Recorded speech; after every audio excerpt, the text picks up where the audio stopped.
Rahayu, baru kadang kita berjumpa lagi pada video Jakarta Lead. Melanjutkan pada episode yang lalu, kita masih menyelami tentang Adanu, di mana pada minggu-minggu kemarin panjenengan semua sudah dipahamkan bagaimana Adanu ini adalah sebenarnya satuan waktu di dalam tubuh kita dan juga hukum ketetapan yang berlaku di dalam jasmani tubuh kita ini. Kali ini para kadang panjenengan ingin saya ajak untuk memahami lebih jauh lagi tentang konsekuensi.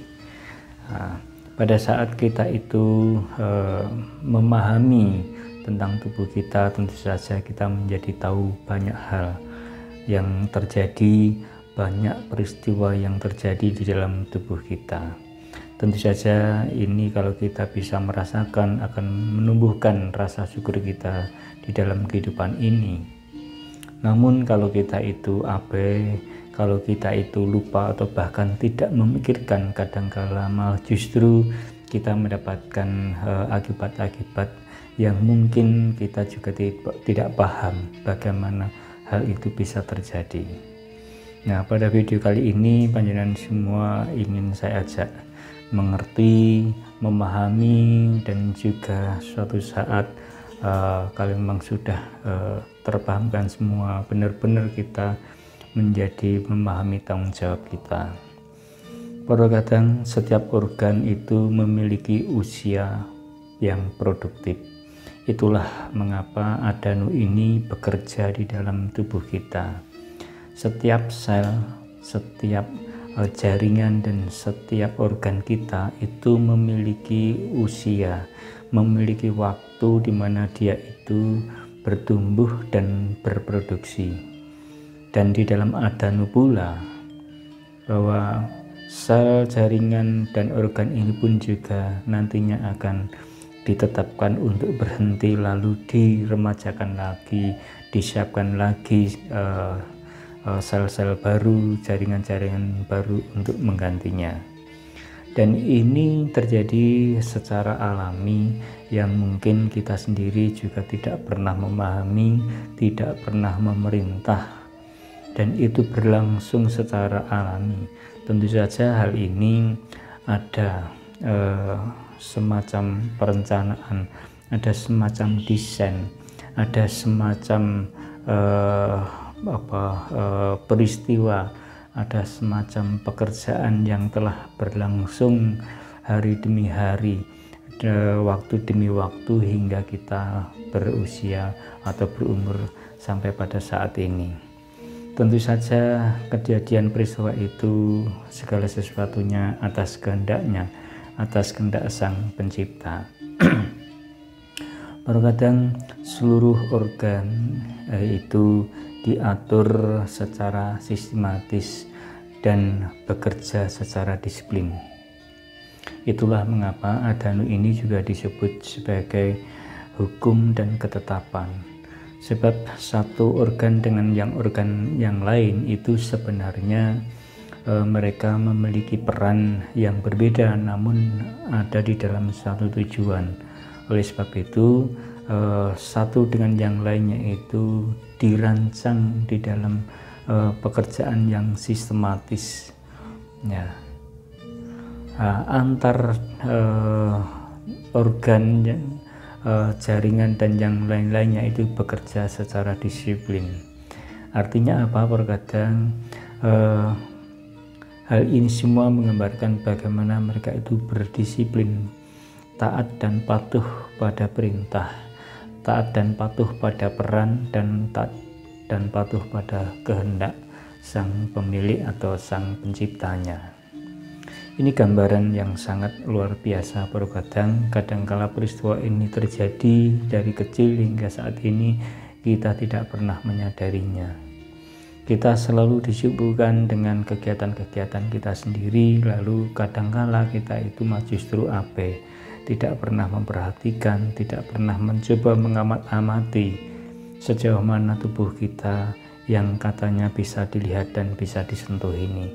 Tapi kenyataannya kita benar-benar mengabaikan peristiwa-peristiwa keajaiban yang luar biasa di dalam tubuh kita, Dan ini menjadi peristiwa yang elok, peristiwa yang bisa membuat kita itu speechless, tidak bisa berkata-kata, bahwasanya di dalam tubuh kita ini bernaung sebuah peristiwa yang agung, di mana Sang Pencipta itu memerintahkan segala miliknya yang dipercayakan kepada jiwa kita untuk bekerja, untuk mendukung seluruh peran-peran kita.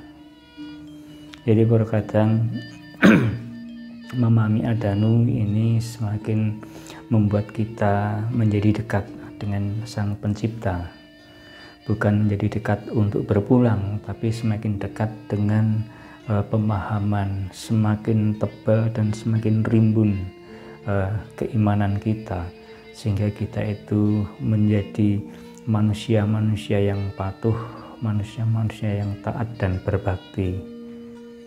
Nah, terkadang pada episode kali ini kita mencoba memahami tentang Adanu dan konsekuensinya. Nah, pada video sebelumnya saya sudah menyampaikan bahwa Adanu ini juga bagian dari hukum dan ketetapan.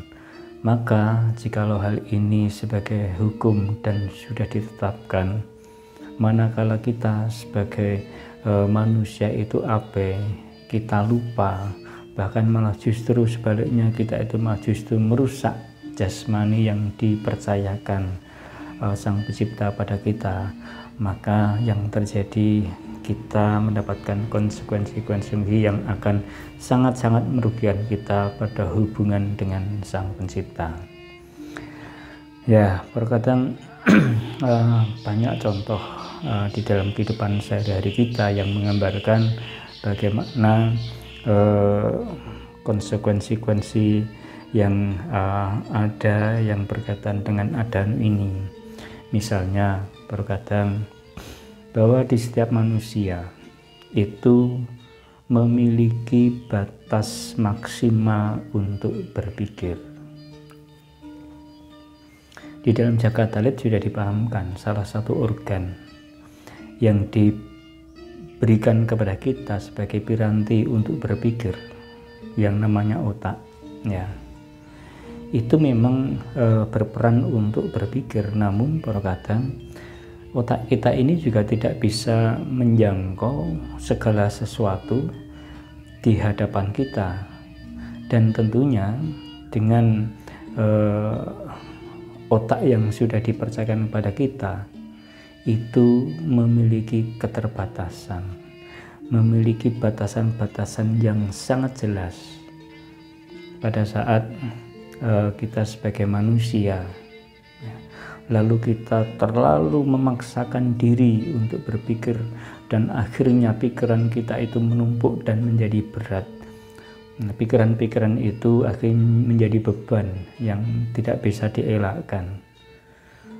Nah, terkadang konsekuensi yang ditimbulkan dari banyaknya pikiran, atau mungkin disebut kita sudah overload di dalam berpikir tersebut, ini mempengaruhi pertumbuhan, mempengaruhi reproduksi sel itu sendiri, sehingga akan ada kinerja yang terganggu, ada metabolisme yang terganggu di dalam tubuh kita.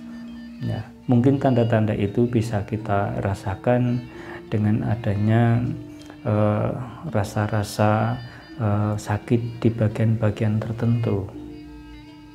Nah, ini penggambaran bagaimana pikiran yang terlalu dipaksakan, pikiran yang terlalu banyak, pikiran-pikiran yang selama ini menumpuk dan tidak pernah terselesaikan itu, ini juga bisa menimbulkan akibat-akibat yang luar biasa, yang menimbulkan kerusakan-kerusakan pada jaringan-jaringan tubuh kita.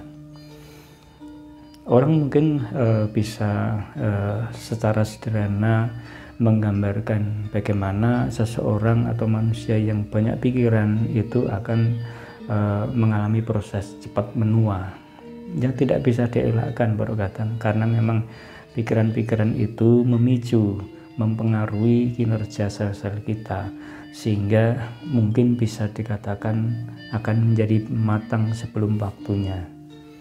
Jadi hal ini bisa menggambarkan bagaimana proses usia produktif itu akan menjadi jauh lebih cepat. Nah, lalu jatah dari waktu yang sudah takdirkan di dalam setiap sel itu akan menjadi lebih cepat. Hal ini akan memicu kita kepada batas-batas secara jelas pada kehidupan kita. Nah, jadi terkadang untuk itu di dalam zakat talit bahwa segala sesuatunya manusia hidup itu pasti akan mengalami berjumpa dengan masalah. Permasalahan-permasalahan hidup itu perlu kita pikirkan. Namun bagaimana kita mengelola pikiran-pikiran itu supaya pikiran-pikiran itu tidak sampai di dalam batas ambang maksimal, sehingga kita masih bisa eksis, masih bisa bekerja dan tidak mengganggu metabolisme tubuh di kedalaman kita. Nah, ini setidak-tidaknya di dalam zakat talit kita juga mempelajari bagaimana mengelola pikiran-pikiran itu supaya pikiran-pikiran ini tidak mengganggu fisik kita. Nah, ini gambaran bagaimana secara sederhana sebenarnya pada saat kita itu menjalani kehidupan, terutama di masa kini ya, mungkin terlalu banyak urusan, terlalu banyak kebutuhan yang harus dipikirkan, sehingga kita ngoyo, kita itu terfosir di sana. Ya, ujung-ujungnya kita akan mendapati fisik yang justru tidak semakin segar, tapi akan semakin melemah. Ini konsekuensi yang akan kita terima pada saat kita itu tidak memahami diri kita sendiri, tidak memahami jasmani, tidak memahami kinerja adanu di dalam tubuh kita. Itu kadang jadi hati-hati pada saat kita itu menjalankan kehidupan, terlalu banyak berpikir, bahkan jangan sampai kita itu sampai di dalam ambang batas maksimal, sehingga kita itu akan sangat-sangat mengalami penurunan daya di dalam fisik kita. Maka ini juga menjadi gambaran konsekuensi bagaimana adanu ini sebagai hukum itu dilanggar. Ya, ada juga contoh yang mungkin akrab dengan kinerja atau kegiatan kita sehari-hari. Selain berpikir, kadang-kala kita itu bergerak terlalu aktif, ya. Mungkin kita memaksakan diri, fisik ini kita paksakan bekerja semaksimal mungkin, artinya bekerja tanpa ada waktu istirahat, ya. Kita forsir fisik kita. Ini juga menimbulkan pemahaman bahwa sebenarnya fisik kita ini juga memiliki ambang batas, memiliki batas maksimal secara fisik, dimana kalau ini kita terjang, kita abaikan bahwa fisik ini kita perbudak demi keinginan-keinginan kita, maka yang terjadi malah justru kita itu tidak mendapatkan hasil yang kita harapkan, tapi malah kita jatuh di dalam sakit. Nah, jadi memfosir fisik, memfosir jasmani, ini juga bagian pelanggaran, juga bagian yang tidak baik di dalam kehidupan kita. Oleh sebab itu kita juga harus seimbang. Kita harus memahami bagaimana ambang batas ini berlangsung, dan juga memahami bagaimana fisik ini bisa awet, karena fisik ini di dalamnya ada mekanisme yang sistematis, yang bekerja secara disiplin, yang dibatasi dengan waktu. Oleh sebab itu jangan sia-siakan, jangan kita forsir segala yang ada di dalam tubuh kita itu hanya demi keinginan-keinginan yang dipicu oleh pikiran-pikiran kita semata. Oleh sebab itu di dalam zakat talit dan berbagai ulasan selalu saya menyampaikan kita harus menjaga, merawat, melindungi. Salah satunya di dalam contoh peristiwa ini, kalau kita itu sering memfosir fisik kita, maka kita juga harus mengimbanginya dengan istirahat, dengan ngasuh, artinya supaya tubuh kita, jasmani kita itu mengalami relaksasi. Relaksasi ini bagian refresh seluruh jaringan, seluruh sel yang ada di dalam tubuh kita supaya kembali menjadi maksimal lagi. Jadi ini dua gambar ini membuat kita menjadi tahu bahwa ada konsekuensi yang harus kita terima pada saat kita itu dengan sengaja atau tidak sengaja melanggar aturan-aturan adanu di dalam tubuh kita. Lalu ada lagi perkataan bagaimana kadangkala sikap kita di dalam hidup ini malah justru tidak mencoba untuk menjaga, tidak mencoba untuk berhati-hati. Misalnya mengkonsumsi makanan-makanan, nutrisi-nutrisi yang kebetulan nutrisi itu sama sekali tidak dibutuhkan atau mungkin bertentangan dengan kebutuhan dalam tubuh, sehingga malah justru cenderung unsur-unsur itu merusak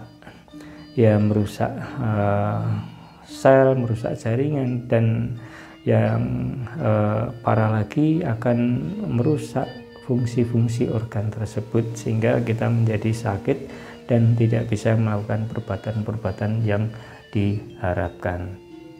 Nah, jadi di dalam contoh kita mengkonsumsi makanan pun ini juga menjadi perhatian kita di dalam jagat alit. Lalu juga ada contoh sederhana, yaitu ada orang-orang yang malah justru gemar menyakiti tubuhnya dengan cara ada yang mengkonsumsi minuman tertentu, ada yang mungkin pula yang menjadi ahli hisab atau merokok, ada pula yang minum minuman keras, ada pula yang mengkonsumsi obat-obatan, ada pula yang mungkin membuat jaringan kulitnya itu mungkin menjadi rusak, tidak bisa menjalankan fungsinya sebagai indera-indera perasa di dalam tubuh ini. Nah, ini gambaran perkataan pada saat kita itu malah justru sengaja merusak, maka yang terjadi adalah peristiwa-peristiwa yang tidak alami akan terjadi di dalam tubuh kita. Lalu adanu ini merupakan mekanisme sistematis dari organ-organ yang ada di dalam tubuh kita yang mestinya harus bekerja secara disiplin, lalu menjadi segala sesuatunya itu bekerja tidak maksimal. Oleh sebab itu konsekuensi yang akan terjadi yang kita terima pada saat kita itu malah justru merusak tentang kewajiban-kewajiban kita itu adalah waktu usia kita itu akan menjadi pendek dari jatah yang sudah ditakdirkan. Demikian perkataan video pendek ini mengingatkan kita bagaimana kita harus pulang pada kemanusiaan kita dan bertanggung jawab atas janji kita menerima tanggung jawab dari Sang Pencipta. Oleh sebab itu di dalam adanu kita akan menjadi paham tugas dan tanggung jawab kita untuk menjaga, merawat, melindungi fisik jasmani kita itu supaya jangan sampai rusak sebelum waktunya, supaya jangan sampai kita itu selesai di dalam kehidupan sebelum takdir kita yang telah ditentukan oleh Sang Pencipta. Demikian perkataan video ini, semoga bisa menjadi pemahaman yang baik, bisa menjadikan kita semakin menyayangi kehidupan kita, lalu kita bisa memelihara supaya hidup kita selalu dan bisa bermanfaat bagi orang lain di mana saja. Kita berjumpa lagi pada video mendatang. Masih ada beberapa ulasan dari adanu ini yang perlu panjenengan ketahui supaya menjadi lengkap dan komplit. Terima kasih para kadang, kita berjumpa pada video yang akan datang. Rahayu.